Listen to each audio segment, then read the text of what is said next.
Hello, welcome to Anita the Pedagogue channel. Today we continue with our literature lessons. We want to look at poetry analysis of the poem Mama is a Sunrise. So let's take a look at our objectives for today's lessons.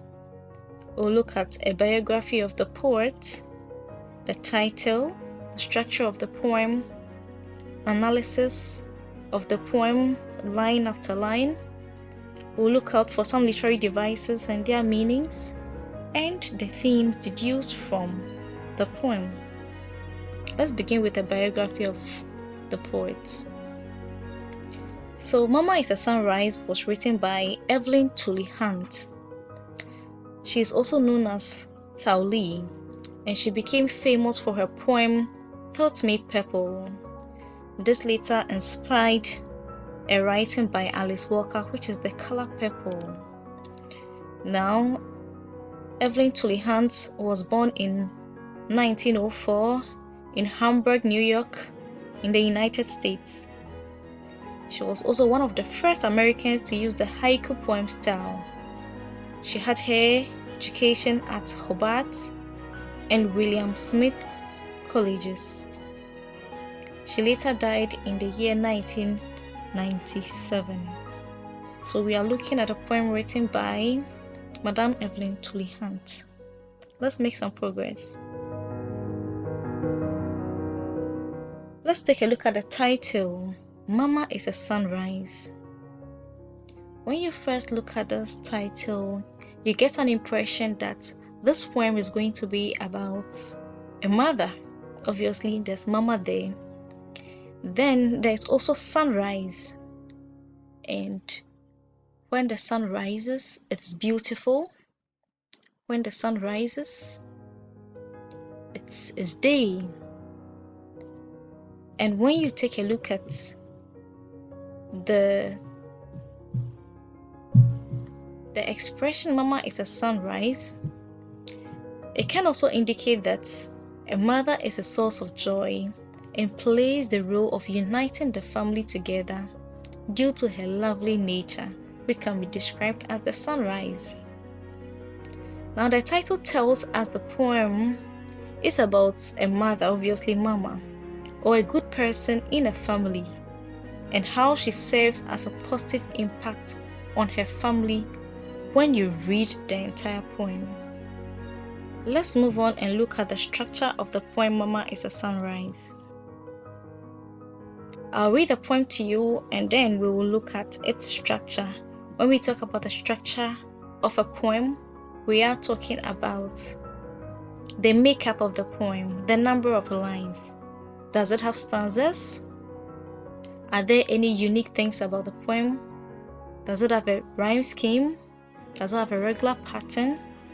And so we would look at all that in a bit. I'll read you the poem. Mama is a sunrise. When she comes slip-footing through the door, she kindles us like lamp coal lighted, and we wake up glowing. She puts a spark even in Papa's eyes and turns out all our darkness. When she comes sweet talking in the room, she warms us like grits and gravy, and we rise up shining. Even at night time, Mama is a sunrise that promises tomorrow and tomorrow. Such a beautiful poem. So the title here is Mama is a Sunrise. Now, having looked at our title, we'll quickly look at the number of lines this poem has. So we have line 1, 2, 3, 4, 5, 6, 7, 8, 9, 10, 11, 12. So our poem is a 12-line poem. Now, does this poem have any stanzas? Yes, it does. Now you would realize that between the line 6 and the next line, line 7, there's been huge space left. And that indicates that we are moving on to another part of the poem, which is another stanza. So we have two stanzas here, where we have the first stanza being from line 1 to line 6. And then our second stanza is from line 7 to line 12. Now, when I was reading the poem or reciting it, did you see any uniqueness? So you realize that the poem does not rhyme. It does not have end rhymes. And does not have any internal rhymes as well. In addition, there's been a lot of words used to describe Mama's nature, as the poem is about her. So you see the use of she, the personal pronoun she, referring to Mama throughout the poem. Also, the mood is very comforting, loving, and warm due to the benefits that Mama brings to this family. Now we are going to delve deeper and look at the meaning and try and understand each of the lines of this poem. So in summary, the structure of the poem has two stanzas, each with 6 lines, making 12 lines in total. The diction, the choice of words of the poem, is quite simple and straightforward English. A closer look at the poem shows that it was written by a child of her mother. He, she, or they, as if it's the children, say that their mother is a great asset to their family. In summary, there are some vocabulary that is worth taking note of in the poem, and one is slip-footing. So when you slip-foot, what does it mean? It means that gently walking in, or sneaking, or walking calmly. What about kindles? Kindle means to lighten up, to cheer up, to ignite. Then there's been the use of the word lump. A lump means a block or a slice or a piece. Also, there's been the use of the word spark. And spark also means to fire up or glow, or sometimes to ignite. Also, there's been the use of this phrase, grits and gravy. And grits and gravy is a breakfast made of maize and meat with some vegetable sauce. Now we'll quickly move on to the analysis of the poem. So we'll begin with line 1 to line 3. So line 1 says, when she comes slip-footing through the door. So usually, and they are referring to Mama. Their mother walks gently, practically quietly into their home. Peacefully, she brings her presence to the home. That is, if she's been out within the day doing some things. Again, she kindles us, line 2. The children or the child is trying to express that her mother, she makes the family happy. She lifts up their mood. She kindles them. They the children, they the family. That is when they are either sad, sick, or troubled. Again, in line 3, we see like lamp coal lighted. So this is actually how a lamp coal lighted or coal that has been lighted looks like. And you know, their mother, they're trying to say their mother fires them up, ignites them, brings some joy into them. So their mother is likened to a lighted coal. So ordinarily, coal does not have much uses, but then Mama as a lamp of coal provides some kind of warmth at home and light which brightens the home. For example, during winter, coal is very important, and the warmth that is gotten from it when it's used to make fire. This could also mean that during challenging times, mama is always there to make them happy. Let's move on and look at the rest of the analysis for the other lines. So from line 4 to 5, we can explain line 4, which says, "And we wake up glowing." This is the family of mama. The family start their day, they wake up from bed happy and ready to go about their daily activities. No matter their worry or trouble, the presence of mama, their mother, would cause them to become bright and happy. Also in line 5, it says that she puts a spark even in Papa's eyes, where Papa refers to the father or their father. Now, most fathers are the breadwinners of the family and therefore work tirelessly. But when Mama arrives home, even Papa's day is lightened up. She cheers up their father. This indicates the motivation and inspiration that Mama gives to Papa. So we will look at the analysis of lines 6 to 8. In line 6, it states that she turns out all our darkness and turns out all our darkness. Now, the meaning of darkness symbolizes times where there are difficulties or challenges. When you are in a state of darkness, there is usually little hope. So when the family faces challenges and uncertainties, the presence of Mama again removes the darkness and unhappiness. Again, in line 7, when she comes sweet talking in the room, and the second stanza begins from line 7. Mama's presence brings comfort and encouragement, as her words are full of encouragement. Now, when somebody comes sweet talking, it means that the person is talking gently and using words of encouragement.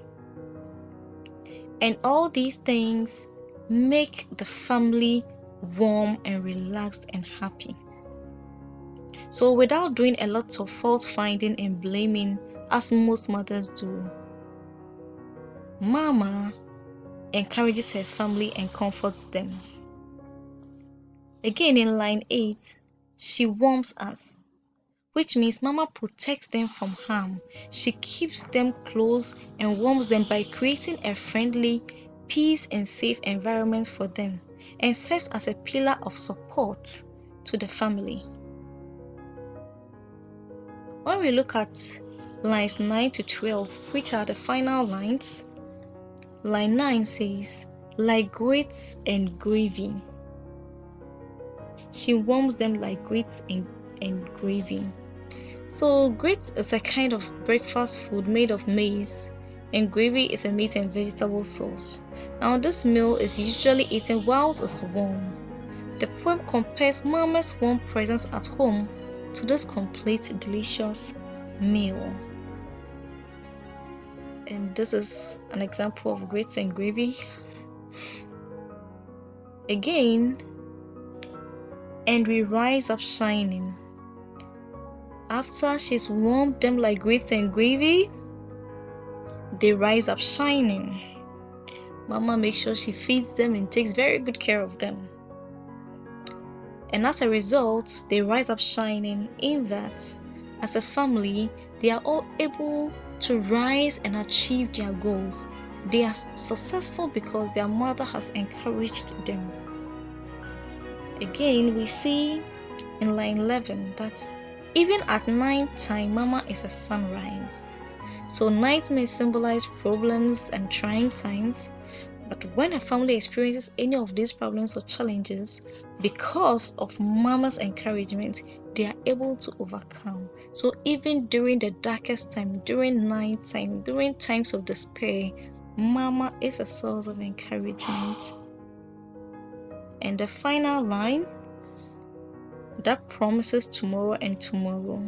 Having said all this about Mama, all that she does, her love, warmth, and encouragement, gives the family hope to face the future always. And so they are always ready to face the future.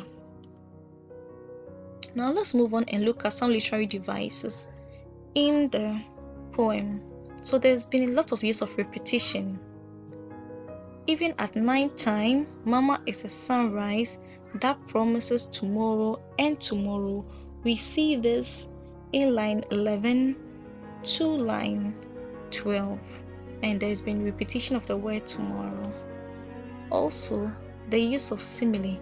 Now you should take note that each of the stanzas include one simile, and simile is comparing two things using as like or than.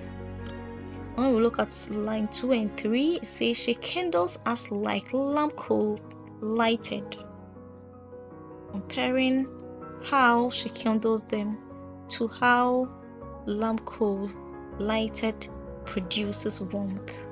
Yeah. And also in lines 8 to 9, we see she warms us like grits and gravy. So they compare how mommy or their mother warms them to how warm grits and gravy meal is like. Let's move on. So there's been the use of metaphor. So when you look at the title of the poem, Mama is a sunrise, which is also repeated in line 11, Mama is being compared to a sunrise. Now a metaphor is when you compare two things without the use of as like or than, saying one thing is another thing, saying Mama is a sunrise. And this was said in order to show how bright and wonderful Mama is. Also, there's been the use of alliteration, and alliteration is the repetition of beginning consonants in words. So in line 3, have any consonants been repeated? Yes. Like lamp coal lighted. So the sound, the consonant sound has been repeated in words. In line 4, we also see the phrase, we wake up glowing. We, beginning with the consonant sound wo, and then wake, beginning with the consonant sound wo. Again, in line 5, we see she puts a spark even in Papa's eyes. Now, there is the expression like grits and gravy. Here, the consonant sounds g in grits and g in gravy is repeated. The sound g has been repeated twice. And so there's alliteration in line 9. Also, the use of symbolism. So Mama is described as a sunrise, which is a metaphor. Now, Mama could represent everything that is good and kind and loving in the world to this family. Mama could also be a symbol of dedication to family or love for one another. In addition, Mama can also symbolize God, as God serves as a comforter and an encouragement to people at all times, even in times of trouble and difficulty. There's also been the use of imagery. Now, the poem includes some imagery which allows the reader, through his or her senses, appreciate words and the poem as a whole. So, in imagery, you are able to, through words, put your senses at play. We have 5 senses: our sense of sight, our sense of hearing, our sense of smell, our sense of touch, our sense of sight, our sense of taste. So when we look at line 1, let's try and imagine she comes sleep-footing through the door. So it appeals to the sense of sight, because then you begin to picture how gently she's walking through the door. In line 4, we see we wake up glowing. We begin to picture how bright they wake up and they look. In line 7, she comes sweet talking in the room. So your sense of hearing, you begin to imagine how she sweet talks, how gently she talks, and how she encourages. Also in line 10, we have the expression we rise up shining, and this also appeals to the sense of sight, because you begin to picture how shiny they rise up and look. Also, there's been the use of hyperbole, which means extreme exaggeration. So in line 6, we have the expression and turns out all our darkness. And this is an exaggeration because Mama does not turn out darkness when you look at it in its physical sense, or turn out all their darkness. So it is an exaggeration here. Let's move on and look at the themes. So the first theme that we can deduce from this poem is that there is value in mothers. So the value of mothers in the home. So the role of a mother is an important one.